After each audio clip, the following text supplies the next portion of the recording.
asalaamaaleykum mbokk yi dal leen ak jàmm seen émission wérgu yaram ginnaaw bu ñu santee yàlla julli ci Yonent bi sallallahu alayhi wa sallam ñu ngi nuyu njiitu kër gi di ko ñaanal yàlla wér ak tawféex yàlla aar ko araw njabootam ñuy ñaanal aussi ñi nga xam ne ñoo boot ci ginnaaw am di ñaanal Sénégal yëpp maa ngi nuyu soxna yi leen masawu ci koor gi ak waañu ñu ngi nuyu aussi dëkkandoo yi rawatina waa Amon 5 ak Géejawaay yëpp ñu ngi nuyu gox-goxaan yi ñu ngi nuyu ñi ci biir réew mi aussi fu ñu mën a nekk muy Casamance muy Fouta muy Tambacounda ñu ngi leen di nuyu ñu ngi nuyu aussi waa bitim réew ñi nga xam ne duñu noppee di teewlu émission bi yaakaar naa ne bi ñu commencé def émission bi si ñaari langue yi muy nasaraan bi ak wolof bi ak léegi réaction yi gën na yokku nit ñaa ngi koy rafetlu aussi tey ñu war a waxtaanee xorom surtout ni ñuy lekk xorom rawat na weeru koor bi. Parallèlement au sucre, le sel est aussi consommé pendant ce mois béni. Mais la plupart du sel que nous avalons, que nous consommons, est caché. Ce sel est caché dans les aliments. Et donc, le fait de contrôler le sel côté salière ne suffit pas. Car 70 à 80% du chlorure de sodium que nous consommons est déjà contenu dans les plats préparés comme les soupes, les riz au poisson, les couscous, le pain. Pourtant, il est possible de diminuer sa consommation. Il est possible d'en consommer moins. D'ailleurs, de nombreux pays européens ont déjà limité leur consommation. Par exemple, les pays scandinaves l'ont déjà fait en partenariat avec l'industrie alimentaire. Ces pays scandinaves ont réussi à réduire de 10 à 40% leur consommation en sel ou la teneur en sel des aliments qu'ils consomment. Les recommandations officielles de l'OMS, Organisation mondiale de la santé, préconisent un apport journalier ne dépassant pas 6 à 7 grammes par jour. Mais la plupart d'entre elles ne sont pas suivies, ces recommandations. Ou elles ne sont suivies que par peu de pays, tels que l'Angleterre, la Finlande et l'Australie. En France, c'est encore timide. Ces pays précités, tels que l'Angleterre, la Finlande et l'Australie, ont effectivement enregistré maintenant un recul des maladies cardiovasculaires quand ils ont commencé à contrôler leur consommation de sel. D'où cette relation qui existe entre le sel et les maladies cardiovasculaires. Au Sénégal, le gouvernement reste muet sur la question, malgré la forte consommation des foyers, de sel des foyers.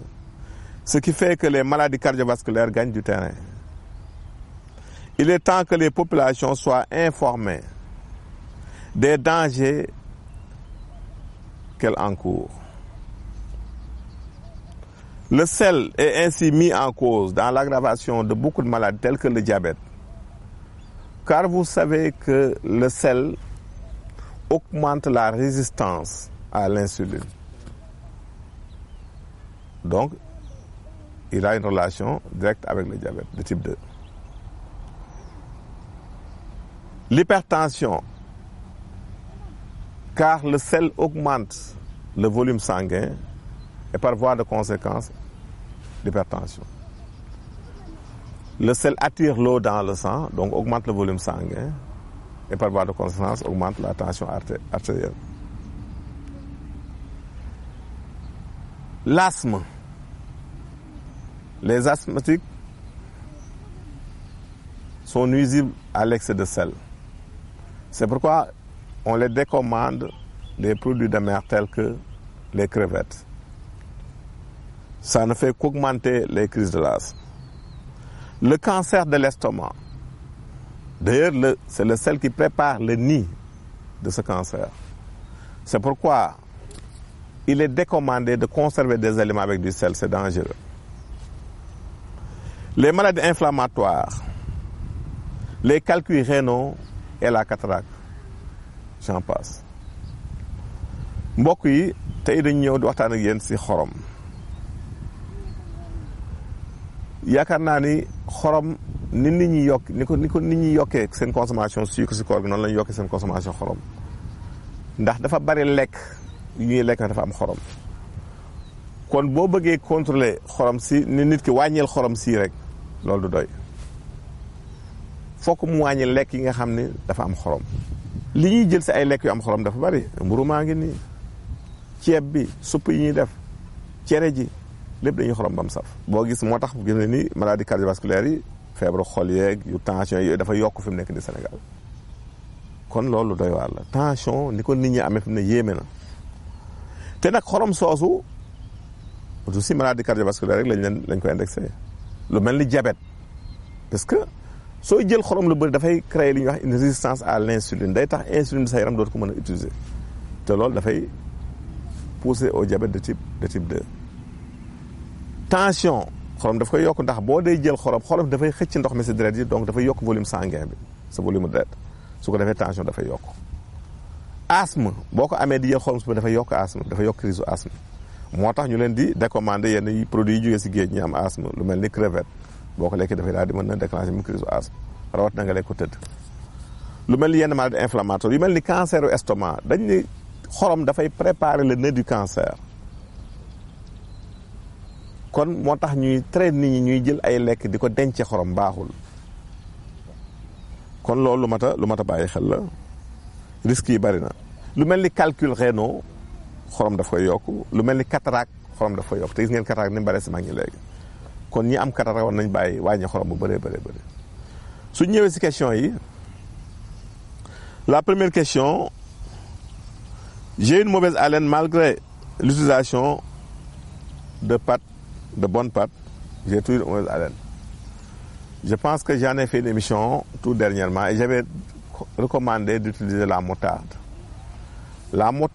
prise en infusion peut aider à sécher cette mauvaise haleine testez-la pour voir. La deuxième question, j'ai des maux, des douleurs testiculaires, mes testicules me font mal, que faire?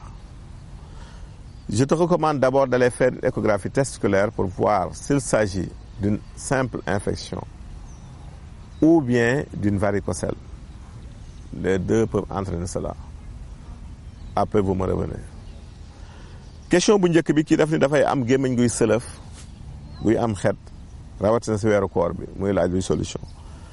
defe naa bu fekkee seetaan émission yi passé def naa benn émission si loolu ba si digle si moutarde na ko essayé saa yoo lekkee da nga jël benn kuddu moutarde bu ndaw def ko si genn wàll kaasu ndox bu tàng nga lekk si kàttanu yàlla mën na dimbale mu dent la loolu. question bi stop kii nee na moom ay donjam muy xóor yi ñooy faral di metti muy laaj lu si solution defe naa ni première solution bi mooy dem def échographie testiculaire pour xool lu ko sabab ndax varicocèle mën na ko def comme yenn xeetu infection yi mën na ko def su boobaa day def benn bilan su boobaa nag ñu mën sa indi solution ñu leen tàggu fii leen wax ni bu leen xaar di njar maa ngi si yoon bi jërëjëf.